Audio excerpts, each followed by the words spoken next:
Yesterday, the First Lady revealed that her son Barron tested positive for COVID, but the White House is still pushing the idea of rushing into herd immunity as a way to handle the pandemic, which, you know, Dr. Fauci says is really a dumb idea. Take a look.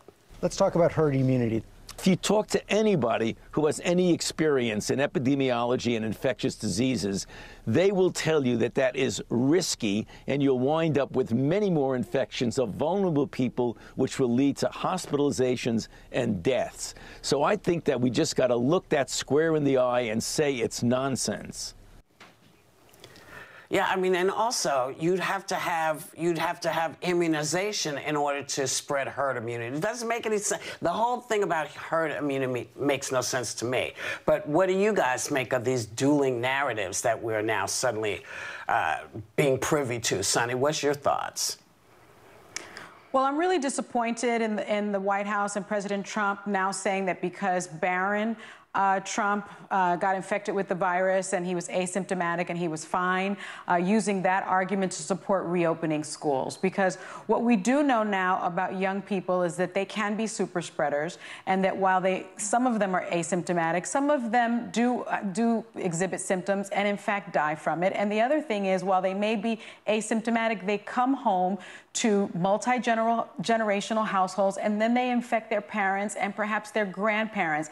And those people do not have access to the type of treatment that Donald Trump had, which was $100,000 worth of experimental drugs, treatment that isn't available to the everyday person, especially people that don't have health insurance, and people that even have the Affordable Care Act may not have it after November 10th, after the Supreme Court hears the challenges to the Affordable Care Act. So that was extremely, extremely reckless rhetoric, reckless policy, and I was really disappointed, because I think most parents want to protect their children from this deadly virus rather than bring the virus into their homes, infect their children, and then brag about it.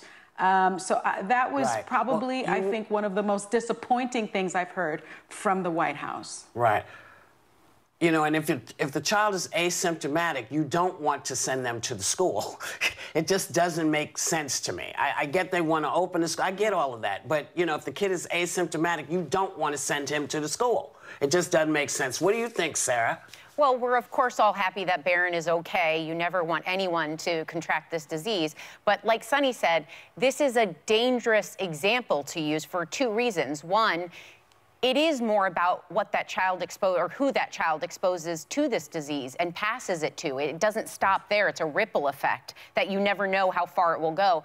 But the other thing is, it's anecdotal, and touting this up as that it doesn't affect young people is dangerous, because that's not true. I have another anecdote to show you. There was a little girl. Her name was Skylar, and I think we have a picture. Her parents were both first responders. And she was on the ventilator for 2 weeks after contracting COVID and passed away. So for every Barron, there's another story, and it's tragic and it's awful, but it's playing Russian roulette with, you know, it is better to be safe than sorry. I don't want to toy with that, and I don't know any parent or person who would want to compromise a whole generation of young people at the off chance that you're one of the lucky ones. So I think it's irresponsible. Yeah, what do you think of this craziness with herd immunity, Joy? Does it make any sense to you? No. No. First of all, somebody should tell the father of the year, Donald Trump, that some children have lifelong complications from this disease. It is not something that you just get over like that. So last night, Steve and I, when we're not doing television electronic work, we do some math conversations. So we figured out how herd immunity would work. I'll tell you how it is. So you need to have 60% of the population have to get it in order for it to even be in the ballpark. And some doctors say it doesn't even work. So we have 330 million people in this country. So that means 198 million would have to get the virus. Okay, that's 60%. And out of that group, 2% would die. That would be almost 4 million people. So I say to Americans, are you willing to die for this man? Are you willing to die for this virus? And imagine the hospitals. We thought that they were overcrowded in April and May. Can you imagine if you have 198 people with the virus in this country? So this herd immunity is an outrageously stupid idea, and they should stop talking about it altogether. The only thing that's going to help us at this point is get rid of this guy and get a vaccination, period. So, Anna, what's your take on all of this? Is this just gas, or is there something here? Well, first of all, it's very consistent from Donald Trump. From day one, he's tried to pretend that this is not the lethal, contagious virus that it is. He has downplayed it from day one. We know that because we heard his tapes. But I think it's also very cavalier and very cruel. Okay, the way what he's doing symbolically and throwing those masks into the crowd, the same way he threw paper towel rolls at people in Puerto Rico. Look, when it's your family member, when it's your loved one who has COVID or who's suffering from it or who has died from it or is in a hospital with it right now, this idea of herd immunity seems cruel, seems callous, and seems not to value their life, not to take their life into consideration.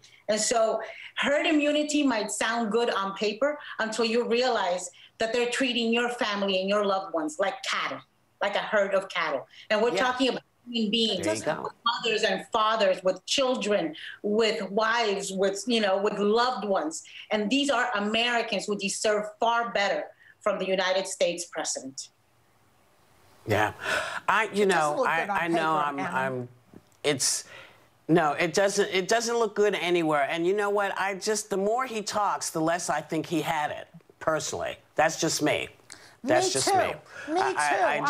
I'm starting to feel like, really? Because I just feel like, wait a minute, 5 days, you're the only person on the face of the earth. And if you're comparing yourself to Jesus, you're saying 5 days, that's all it took. People still haven't been able to get out of the bed. So I don't know. And you couldn't get the information. I just feel weird about it. No. I'm kind of agreeing with you.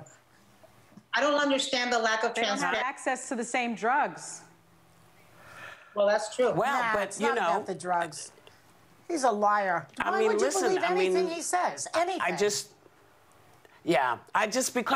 Because it's hard to trust him, it's hard to go with it. And I hate feeling like that.